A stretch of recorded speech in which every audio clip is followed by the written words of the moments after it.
تلخ اور تند۔ جان ایلیا۔ یہ اکتائے ہوئے دلوں اور ترسائے ہوئے ولولوں کی زندگی ہے۔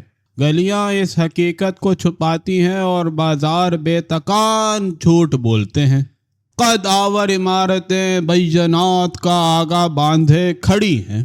یہ ایک ایسی شہرگاہ ہے جہاں بصیرتیں کڑتی ہیں اور بے دانشی ٹھٹے لگاتی ہے۔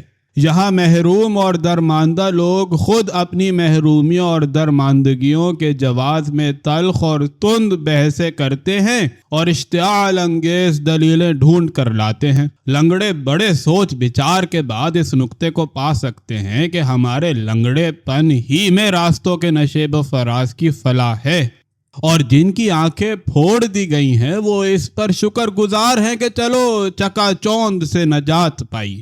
اس مریض کو صد آفریں جو دوا سے بھرا ہوا قدا اپنے معالج ہی کے منہ پر دے مارے۔ لفظوں نے یہاں کون سے رخنے بھرے ہیں اور سطروں نے بھلا کس تعمیر کی داغ بیل ڈالی ہے، پر لکھنے والوں کا مقصوم ہی یہ ہے کہ وہ لکھیں اور اپنے لفظوں کی بے اثری کے گواہ قرار پائیں۔ ویسے ان شہروں اور شہریوں کا مرتبہ اس سے کہیں زیادہ بلند ہے کہ ان کے باب میں خامہ فرساؤں کے بے بضاعت گروہ کچھ لکھنے کی جسارت کرے۔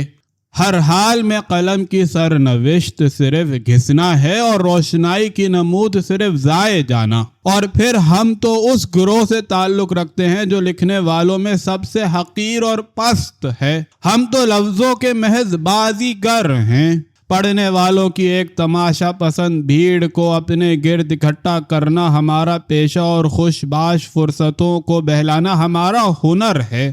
لفظوں کا یہ استعمال صرف ہماری بے ضمیری ہی کا تحریری ثبوت نہیں، بلکہ شاید اس معاشرے کا بھی ایک کرشمہ ہے جہاں چہروں کی چمک کے لیے ان پر تارکول ملا جاتا ہے۔ ان لوگوں کا وہ خستہ حال ماضی اس پرامایا حال سے شاید بہتر ہی تھا جب یہ فیصلہ کرنا کہ لکھنا کیا ہے لکھنے والوں سے تعلق رکھتا تھا۔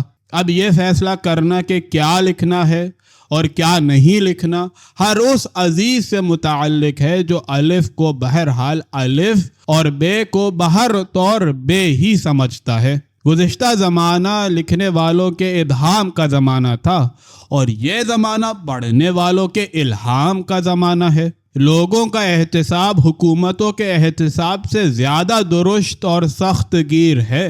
اس احتساب کا ماحصل یہ ہے کہ خبردار ہمارے حق میں زبان نہ کھولنا، جو ہمیں گڑھے میں گرنے سے باز رکھے گا ہم اسے زمین میں گاڑ دیں گے۔ کہنے کے لیے بہت سے نکتے ہیں اور لکھنے کے لیے بہت سے نسخے، پر تم یقین کرو کہ کہنے والے سننے والوں سے خوفزدہ، لکھنے والے پڑھنے والوں سے ہراساں ہیں۔ راست گوئی اور حق نگاری ہمارے لوگوں کو شاید ہی کبھی خوش آئی ہو۔ وہ باتیں کب تک سنے جاؤ گے جو آج تمہیں فقط پسند آ رہی ہیں؟ وہ باتیں کب کہنے دو گے جو کل تمہارے کام بھی آئیں گی؟ یقین جانو کہ تمہارے حق میں سب سے مفید بات وہ ہے جس سے تمہاری سماعت میں زہر گھل جائے۔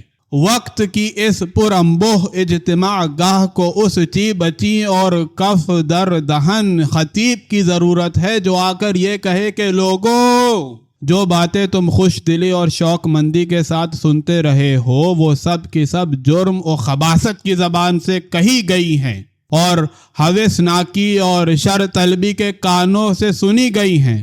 اب تک صرف تعفن اگلا گیا ہے اور صرف غلاظتیں نکلی گئی ہیں۔ تمہاری نامیسر توجہ کی قسم، تم خود نہیں جانتے کہ جو کچھ کہتے رہے ہو اس کا مطلب کیا تھا اور جو کچھ سنتے رہے ہو اس کا منشا کیا ہے۔ تمہارے خوش حافظہ معلوموں اور تیز کلام اساتذہ نے تم سے اس قدر جھوٹ بولا ہے کہ اگر تم جان لو تو یقیناً تمہیں نطق و کلام سے نفرت ہو جائے۔ کبھی وہ باتیں بھی سننا چاہو جو گراں گزریں، کیا معلوم کہ راستی اسی لہجے کا رس ہو جو تمہیں کڑوا لگتا ہے۔